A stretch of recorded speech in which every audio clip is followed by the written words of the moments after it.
చాలా ఉపయోగపడుతుంది. మెయిన్ గా ఏంటంటే సినిమాకి సంబంధించి చెప్పుకోవాలంటే చాలా మందికి సంతానం అనేది ఉండదు.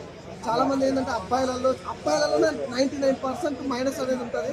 వాళ్ళందరి గురించి కూడా ఒక అద్భుతమైన కాన్సెప్ట్, ఒక అద్భుతమైన మెసేజ్ తీసుకొచ్చారు. మెయిన్ గా చెప్పుకోవాలంటే సినిమాకి సంబంధించి ఒక మంచి స్టోరీ అనుకోవచ్చు. సినిమా అనే దానికంటే ఒక మంచి స్టోరీ అనుకోవచ్చు.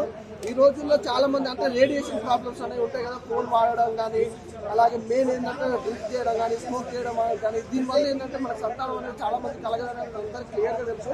దాని గురించి ఒక అద్భుతమైన మెసేజ్ కాన్సెప్ట్ అనేది తీసుకురావడం జరిగింది. ఖచ్చితంగా థియేటర్కి వెళ్ళి చూడాల్సిన సినిమా భయ్య. ఎందుకంటే సంతానం లేని వాళ్ళకు కూడా ఒక మంచి మెసేజ్, అంటే ఎలా పిల్లలైతే ఎలా కలుగుతారు, ఏంటి అసలు మనం తీసుకున్న జాగ్రత్తలు ఏంటి, సంతానం కలగాలంటే ఎలాంటి జాగ్రత్తలు తీసుకోవాలనే దాని గురించి ఒక అద్భుతమైన మెసేజ్ ఇచ్చారు. అలాగే సినిమాకి సంబంధించి బ్యాక్గ్రౌండ్ మ్యూజిక్ కానీ, ఆర్ఆర్ కానీ, ప్రొడక్షన్ హౌస్ కానీ ఎక్కడైతే కూడా కాంప్రమైజ్ అవ్వకుండా తీయడం, డైరెక్షన్ అనేది కూడా అంటే ఒక సమాజానికి సినిమా చూస్తున్నాం అంటే సమాజానికి ఉపయోగపడే సినిమా ఉండాలి మెయిన్గా. అలాగే చెప్పుకుంటే ఈ సినిమా మాత్రం ప్రతి ఒక్కరు కూడా ఇంపార్టెంట్ అనమాట. ఈ సినిమా అసలు మిస్ అవ్వకుండా ఒక ఫ్యామిలీతో వెళ్ళండి. అలాగే కొత్తగా పెళ్ళైన వాళ్ళు మాత్రం తప్పకుండా వెళ్ళండి, ఎందుకంటే మంచి ఛాలెంజ్ ఉంటుంది అనమాట ఈ సినిమాలో.